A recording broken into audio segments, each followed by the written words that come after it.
Ya, selamat pagi Bapak Ibu Saudara yang dikasihi Tuhan. Salam. Ya, Bapak-bapak dan saudara yang dikasihi Tuhan, kita bersyukur kita boleh kembali untuk bersekutu bersama-sama di dalam doa untuk bangsa dan negara. Ya, setiap peristiwa apapun yang terjadi di dunia ini, seperti yang terjadi saat ini, itu bisa menjadi suatu tantangan bagi siapapun. Ya, baik itu orang yang tidak percaya Tuhan Yesus atau juga untuk kita semua sebagai orang-orang yang percaya. Tetapi bagi kita sebagai orang-orang yang percaya Tuhan, Tuhan itu tidak pernah membiarkan kita. Kuasanya selalu Tuhan nyatakan bagi kita untuk menolong kita. Puji Tuhan. Untuk itu mari kita akan mengalasi, kita akan baca di dalam firman Tuhan Efesus pasal 4.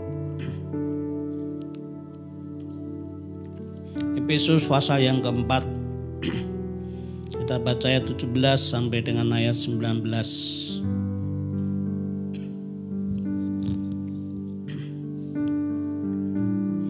Efesus pasal yang keempat ayat 17 sampai dengan ayat 19, demikian firman Tuhan. Sebab itu kukatakan dan kutegaskan ini kepadamu di dalam Tuhan. Jangan hidup lagi sama seperti orang-orang yang tidak mengenal Allah dengan pikirannya yang sia-sia dan pengertiannya yang gelap, jauh dari hidup persekutuan dengan Allah karena kebodohan yang ada di dalam mereka dan karena kedegilan hati mereka. Perasaan mereka telah tumpul sehingga mereka menyerahkan diri kepada hawa nafsu dan mengerjakan dengan serakah segala macam kecemaran. Ya, sampai di sini. Nah, bapak-bapak dan saudara yang dikasihi Tuhan, firman Tuhan ini merupakan suratan Rasul Paulus kepada jemaat di Efesus. Ya, orang-orang percaya itu dikatakan orang yang telah dipilih oleh Tuhan. Bukan karena kita istimewa, bukan karena kita baik, ya, tapi sungguhnya karena kita ini adalah ya orang-orang yang dibenarkan dari kesalahan-kesalahan atau dosa-dosa kita oleh karena iman kepada Tuhan Yesus. Jadi tidak ada sesuatu yang luar biasa di dalam hidup kita, ini perlu kita sadari. Jadi ketika kita dipilih, ya, kita ini dibenarkan karena kita ini adalah orang-orang yang berdosa, yang banyak kejahatan, kesalahan dalam kehidupan kita. Namun karena Kristus itulah suatu yang luar biasa. Nah, ketika orang percaya itu sudah dibenarkan dari kesalahan-kesalahan dan dosa oleh karena iman kepada Kristus. Di sini Paulus itu memberi nasihat. Ya. Memberikan nasihat di situ bahkan dikatakan kukatakan dan kutegaskan, ya. Nasihat atau peringatan dengan ditegaskan. Apa? Yaitu jangan hidup lagi sama seperti orang-orang yang tidak mengenal Allah. Ya, orang-orang yang tidak mengenal Allah itu dikatakan di situ juga pikirannya yang sia-sia. Ya, pikirannya yang tidak mau berpikir yang benar, pikiran-pikiran yang kotor, pikiran yang najis, ya. Demikian juga pengertian yang gelap. Dikatakan pengertian yang gelap jauh dari hidup persekutuan dengan Allah. Dan dikatakan di situ juga perasaan yang tumpul, ya. Yang hanya hidup mengejar hanya hal-hal kepuasan-kepuasan dunia. Itu orang-orang yang tidak mengenal Allah. Ya. Jadi keadaan orang yang tidak mengenal Allah itu ya sesuatu yang benar-benar digambarkan juga seperti orang-orang pada zaman Nuh. Ya. Bagaimana kehidupan orang-orang pada zaman Nuh saat itu. Ya. Sampai Tuhan itu mau membinasakan. Ya. Itulah sesuatu yang terjadi pada zaman Nuh. Dan apa yang dikatakan Paulus ini, ya, kepada jemaat di Efesus juga dikatakan kepada jemaat di Roma. Ya, kita akan tinjau di dalam Roma pasal 1. Roma pasal 1 ayat 21 sampai 23.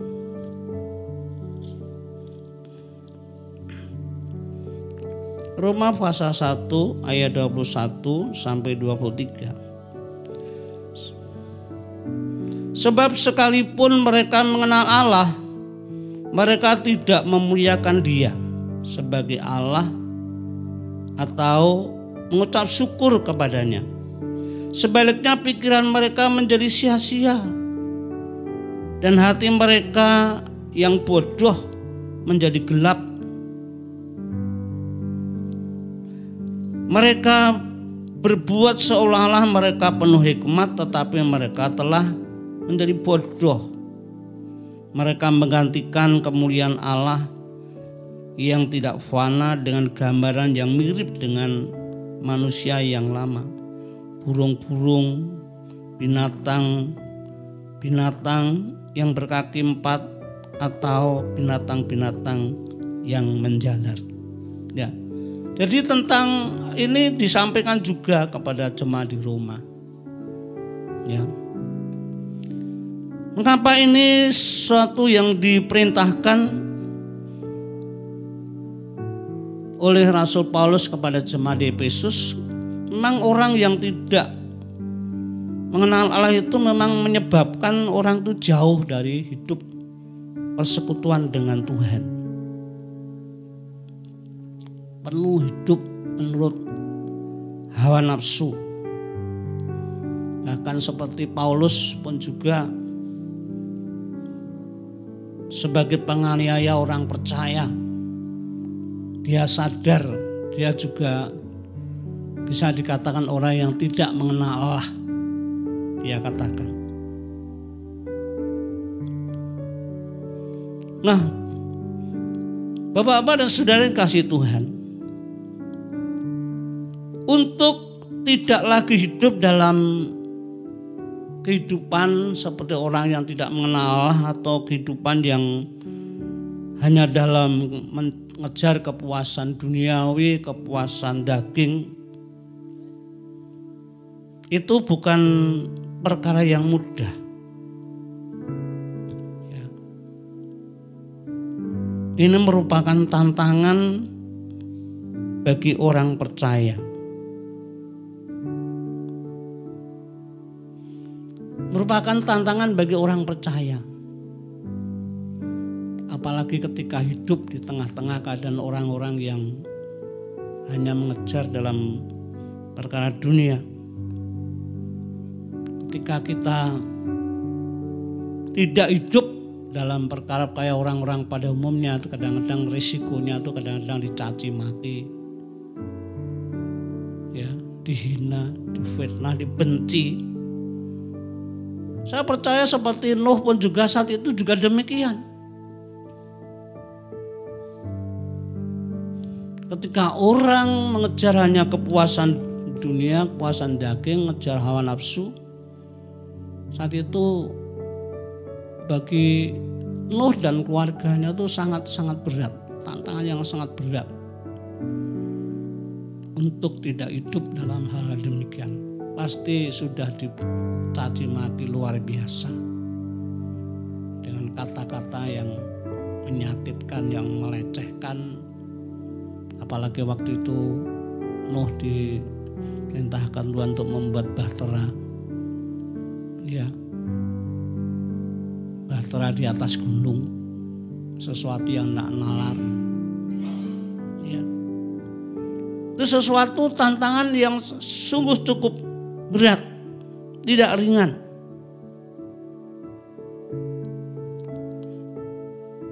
Dan demikian juga bagi orang-orang di Efesus ini. Ya. Atas perintah daripada Tuhan melalui Rasul Paulus. Jadi untuk hidup tidak lagi, ya, hidup seperti orang yang tidak mengenal Allah, itu benar-benar merupakan suatu perjuangan, tantangan yang tidak mudah. Seperti kita bisa melihat bagaimana pada zaman Nuh.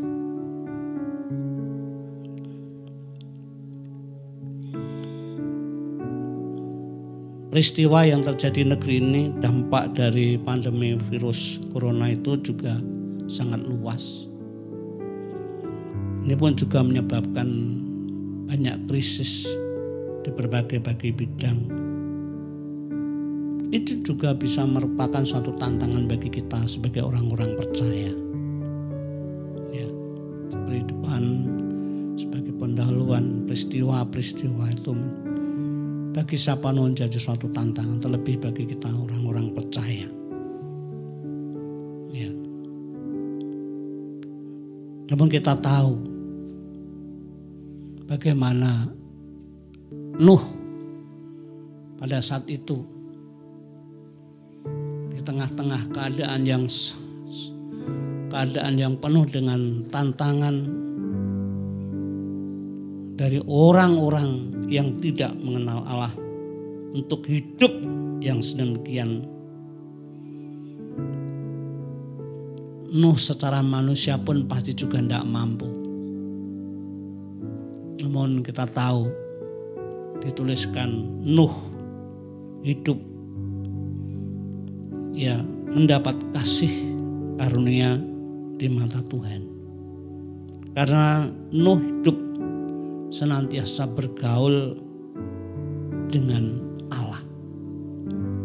Ya. Nuh bergaul dengan Allah. Suatu kekuatan yang luar biasa. Secara manusia pun tidak mampu. Bagaimana tidak kalau tiap hari, tiap saat orang memandang dengan begitu mencaci maki. Orang-orang berfoya-foya, bersenang-senang, dia mengejar kepuasan daging. Nuh tidak sedemikian. Wah, hari ke hari merupakan tanah yang berat. Namun Nuh saat itu lebih baik selalu hidup di dalam hadirat Tuhan, dalam persekutuan dengan Tuhan, bergaul dengan Allah. Suatu yang luar biasa.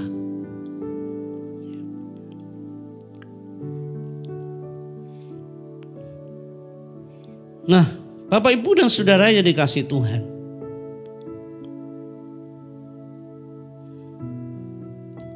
Tuhan menghendaki melalui Rasul Paulus agar orang yang hidup orang yang sudah dipilih dibenarkan oleh karena iman kepada Kristus. Ketika waktu itu diperintahkan oleh Rasul Paulus untuk jangan lagi hidup sama seperti orang yang tidak takut akan Allah.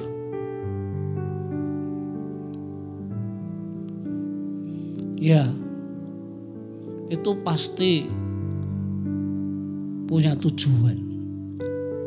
Ya, punya tujuan.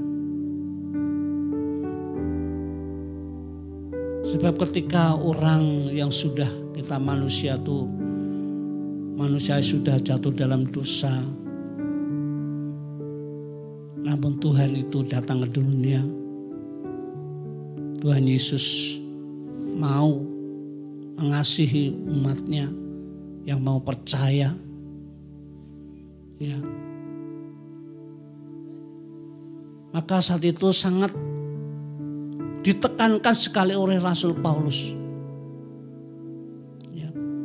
Ditekankan sekali oleh Rasul Paulus. Tujuannya adalah orang-orang percaya itu agar hidupnya itu kudus. Ya. Kudus dan tidak bercacat di hadapan Tuhan.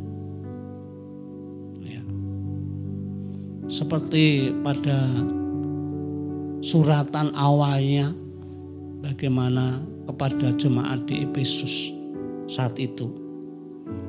Ya. Kita akan baca di dalam Efesus pasal yang pertama.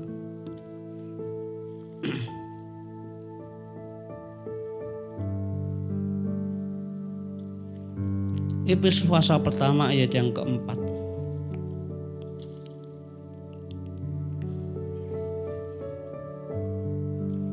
Demikian firman Tuhan, Efesus 1 ayat 4. Sebab di dalam Dia Allah telah memilih kita sebelum dunia dijadikan, supaya kita kudus dan tak bercacat di hadapannya. Orang kadang-kadang seringkali ketika kita sudah menjadi percaya kepada Kristus, untuk berpikir untuk tidak bercacat di hadapan Tuhan. Seringkali kebanyakan orang tidak berpikir ke situ. Ya. Tapi kalau ketika kita menyadari bahwa kita ini dibenarkan bukan karena kita baik,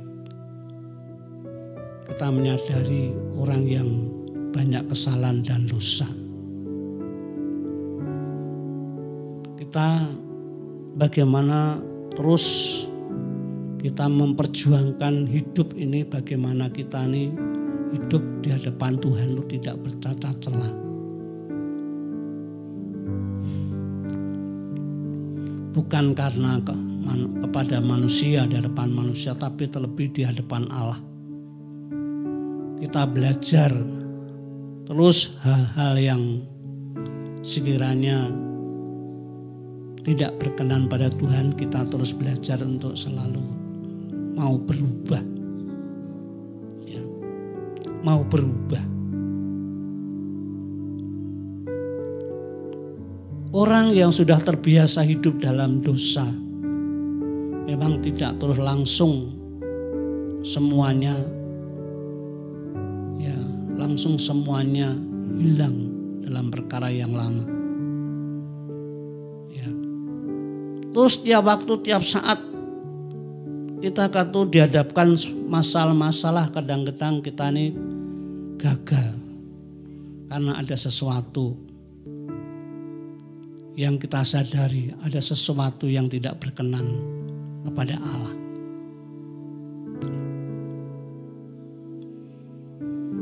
Jadi kalau Paulus saat itu memberikan perintahnya kepada jemaat di Efesus, ya mungkin tahu bagaimana orang-orang di Efesus pada saat itu kehidupannya. Ketika dulu tidak mengenal Allah.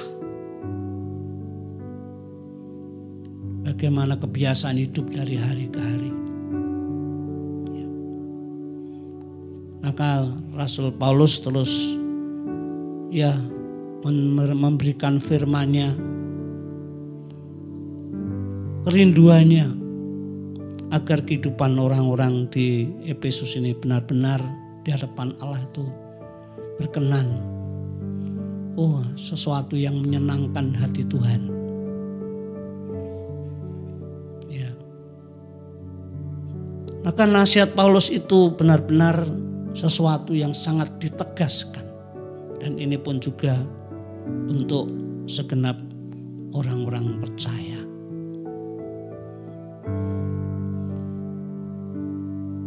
Kita menyadari dalam hidup ini kita belajar di hadapan Allah untuk selalu membuka selebar-lebarnya di hadapan Tuhan. Kadang-kadang terus hati saya pun terus berdoa di hadapan Tuhan, adakah sesuatu dalam pikiran dan hatiku sesuatu yang tidak baik? Ya. Adakah sesuatu yang tidak berkenan kepadamu Tuhan? Kita ingin segala sesuatu dapat berkenan di hadapannya, tidak bercacat celah di hadapannya. Ya. Jadi Tuhan menghendaki melalui Rasul Paulus ini agar orang percaya yang sudah dipilih dan dibenarkan oleh karena iman kepada Kristus di situ supaya kudus dan tidak bercela di hadapan Tuhan. Ini sesuatu yang sangat penting. Ya. Sesuatu hal yang sangat penting, hal ini namun sering tidak terpikirkan dalam kehidupan kebanyakan orang. Ya. Meskipun tidak semua, tidak terpikirkan.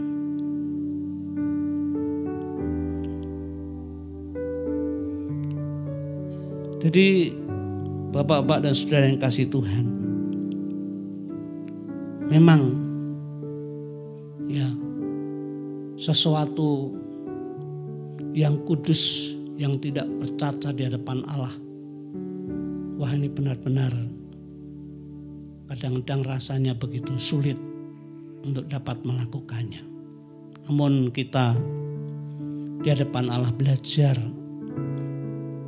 terbuka di hadapan Tuhan agar kiranya Allah senantiasa menyatakan kuasa-Nya, sehingga dalam keterbatasan kita, dalam kelemahan kita, Tuhan menuntun, Tuhan memimpin, sehingga hidup ini tidak menjadi sia-sia. Saya seringkali membuka YouTube bagaimana orang-orang yang sudah, yang dulu menentang nama Tuhan, membenci kekristenan. Wah, namun ketika sudah jadi orang percaya itu kok berbeda. Dia katakan apa yang dulu kita pikirkan sekarang kok berbeda. Ya. Dulu katakan membenci bagaimana Kristenan, tapi ketika sudah jadi Kristen, walaupun banyak orang yang membenci ya dan lain-lain, wah yang dihadapinya. Wah, tapi hal untuk senantiasa selalu terus belajar berkenan pada Tuhan. Dia rela untuk meninggalkan hal yang tidak berkenan kepada Tuhan. Ya. Dia terus berjuang bagaimana supaya di hadapan Allah tidak bercacat celah di hadapannya. Nah, Bapak-bapak dan saudara yang dikasihi Tuhan. Jadi inilah firman Tuhan ya yang disampaikan oleh Rasul Paulus kepada jemaat di Efesus. Ya, mengapa harus dilarang? Memang orang yang tidak mengenal Tuhan itu bisa menyebabkan banyak perkara-perkara. Ketika kita tidak sadar, itu kita bisa terjerumus di dalamnya. Berapa sering terjadi orang-orang percaya kembali kepada hidupnya yang lama.